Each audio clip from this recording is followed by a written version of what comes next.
Hey guys, it's Marie with WTI. This Derma roller by Sdara is amazing. This is my first roller.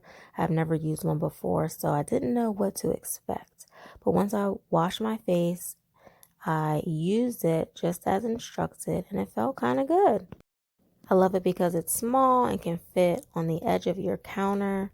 If you look at how it rolls, it's nice and smooth. You can turn it in any direction because of the handle. Use it on your soft part of your skin, the harder part of your skin.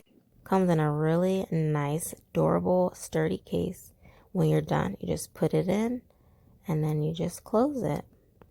It's also good for beard growth, and my husband loves his beard. So when he heard about that, he definitely had to use it.